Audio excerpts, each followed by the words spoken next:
Welcome back. We've been talking a little bit recently about what America loves and what America teaches us. Competition and success are the core paradigms of American life. And it's not a matter of being in a particular line, lineage, group, church, faith. It is a cultural attribute of being American that you wish to compete and succeed.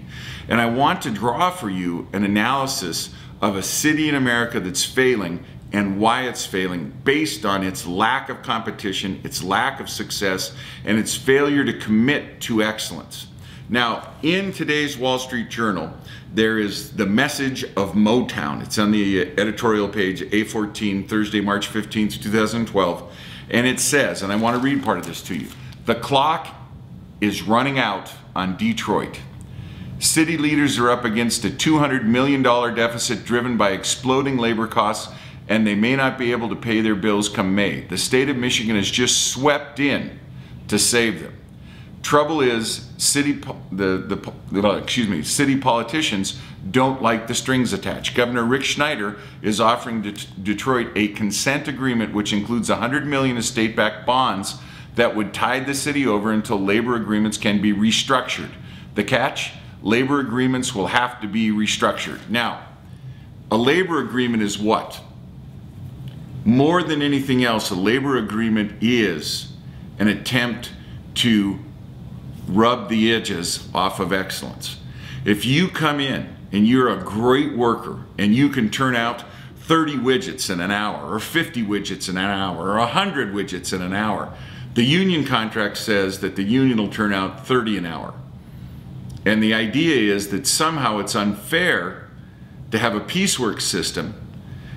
Frederick Winslow Taylor, the greatest management scientist of all time, believed that piecework, as long as it was fairly administered and based on a set standard that was objective, was the greatest way to pay people, because then every worker became an individual entrepreneur who could determine their own pay by their own productivity. The union is the antithesis of that. The union says you're all average, you're all the same, you're cogs in a machine, you're totally interchangeable. And the only thing you can do is band together and disrupt the effort to be productive. Now, even the patron saint of liberalism, Franklin Delano Roosevelt, said the public sector unions are anathema to democracy. Roosevelt railed about public unions and said they were the worst possible perversion of a good idea, because the union exists to give the worker equal bargaining power against the owner. In the government situation, the owner is the citizen, and they're not trying to do anything bad to the worker. They in fact have good intentions for the worker. When you look at Detroit, you're looking at a city that is in absolute failure. They are hundreds of millions of dollars upside down. Now, two numbers I want to give you, and I want to quote these directly from the article. I don't want anybody saying I made the numbers up. The city of Detroit has a $600 million unfunded pension liability and a $5 billion with a B, $5 billion liability for retiree health programs. Now, there are 11,000 city employees in the city of Detroit. If they laid off all 11,000, they couldn't pay the legacy cost of retired employees. What does that tell you? America loves a winner. It will not stand a loser.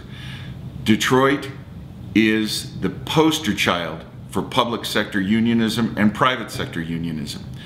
The federal government of the United States, led by President Barack Obama, bailed out the automakers, GM and Chrysler. Ford stayed out of it. God bless Ford for having the courage to go their own and not be ruined by the federal government interference. The bondholders in both Chrysler and GM were slaughtered in favor of the workers. And if you were going to point at the group of people who have caused the quality of the car to decline the most, you'd have to flip a coin between management and workers. They both were part and parcel of the decline. But Detroit, as a monument to the failure of collective bargaining, to the failure of politicians allowed to be in bed with public sector unions, is undeniable. America loves a winner, and they will not tolerate a loser. When you look at Detroit, and I urge you to read this, the message of Motown, Wall Street Journal opinion page, A14, March 15th, 2012. Quan hates it when I give a date because then if he doesn't get it right on, he'll be in trouble. When you look at this and read this and think about it in terms of what is it you love in your day-to-day life. Is it being forced to pay for mediocre people and provide them with a standard of living that they never earned? Or do you love seeing excellence carried out before you? Do you love to see people compete and bring out the very best in themselves and others? Yesterday at 4 a.m., the first musher crossed the line in Nome, Alaska to win the Iditarod. And this young man who won yesterday, Mr. Seavey, was behind for a good part of the race. A young lady named Zirkle was leading the race for a good part of the race. And this is a brutal 1,049 miles from Anchorage to Nome with sled dogs. The competition that goes on in that race is so wonderful because first and foremost, the health of the dogs is more important than anything else. So the mushers sacrifice themselves for the dogs.